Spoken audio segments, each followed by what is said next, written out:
G'day guys, Greg here. Well, I'm still on my search for the best fish and chips, and today it's brought me to GMC.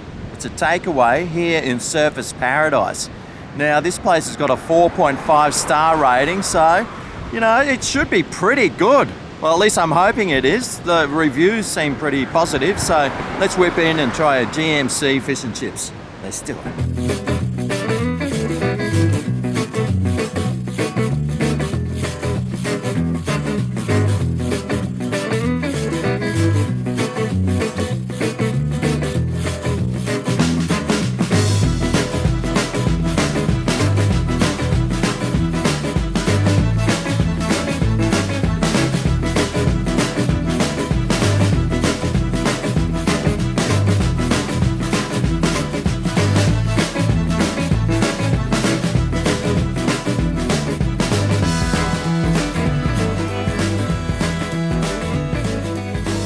Alright, well here we go, the GMC fish and chips. Now this fish and chips is $7. It's a daily special they have, and it's Bassa, so I got it battered of course, so let's suss it out. Alrighty. Okay, well here we go. It's not a bad size, is it? That's what she said. It's pretty nice looking, and for $7, you know, it's pretty good value. Although I haven't tried it yet, so we'll see. So there we have the piece of fish. Comes with a piece of lemon and, well, seems like enough sort of chips. I mean, for $7, what do you expect? But let's suss out this batter. Well, looks all right. And straight away underneath, we got a nice looking piece of fish. It's actually quite thick.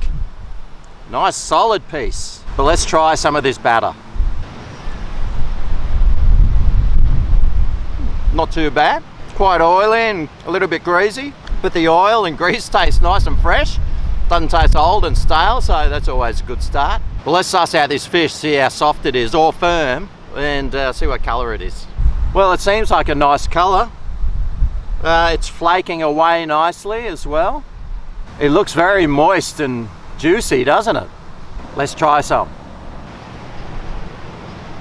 Whoa, very soft. I did speak to someone about the Bassa, and I was always complaining about how soft it was, but a lot of people, especially old people with dentures, like to go in and eat Bassa because it is that soft fish, and they appreciate the softness of it. So you learn something new every day.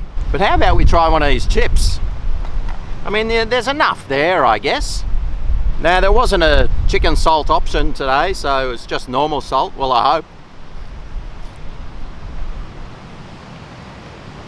Yeah, they're okay. Like the potato inside is that sort of that dry, gritty sort of potato. Although just then I got a nice soft batch, so they're a little bit up and down. But they've got a crunch to them, and hey, they taste okay. Well, let's try this fish together with the batter.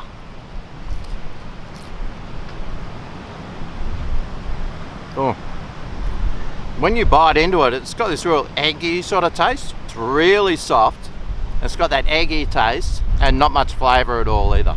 Now, it did come with some lemon, so let's do the old lemon test.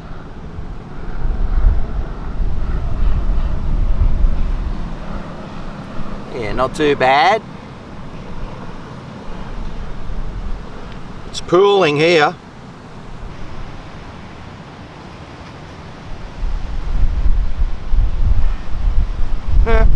I don't know, for some reason when I add lemon to things, it always makes it taste like dishwashing liquid. I didn't really appreciate the lemon on this piece of fish. You know, it is a good size and it is very soft. That's the only downside of it. Otherwise, the batter is fairly tasty and it's a decent sized portion. Now, as I said, this shop gets a 4.5 star rating on the old Google. So what star rating would I give it? Well, price-wise, $7 for a fish and chips, that's pretty good. There's not too many places that do that sort of deal. The fish, though, is that Bassa, and it is a very soft fish. And, well, I don't really like that sort of fish, personally. The portion size, it was okay. I mean, for $7, you know, you get a decent sized feed there, and it looks pretty good. But for my Google star rating, I think 4.5 would be the shop overall star rating. And they did have lots of other fish there, but for this fish and chips, I'd give it about a 2.7. I mean, the price is good, the batter's pretty good, chips are pretty good, but just that fish, you know, it's just not my favourite fish. But I mean, you know, if you've got a family to feed and you want a cheap fish and chips on the Surfers Paradise, one of the most expensive places going around, mate, GMC's got an absolute bargain, so well worth a visit if you are looking for a nice cheap fish and chips when you're in Surfers Paradise. Now that GMC shop just doesn't do fish and chips, it also does burgers and pizzas as well. They got milkshakes and coffee, and they got a little bar set up there with some pretty cheap drinks as well. So if you are looking for all over variety of food, then mate, GMC looks like a pretty good shop for food for all the family. And some nice cold beers for the adults. There you go, the GMC fish and chips. Will you be heading in? If you do, tell them Greg sent you. They might even have a clue. Anyway, that's all today. I hope this helps you deciding where and when to eat your fish and chips on the Gold Coast. I'm still on my search for the best fish and chips, so I'll just keep looking. I'm sure I'll find it soon, if I haven't found it already. Thanks for watching. I'll see you next time for my next review. See you then. Oh yeah, this is Greg's Kitchen, where the reviews are finger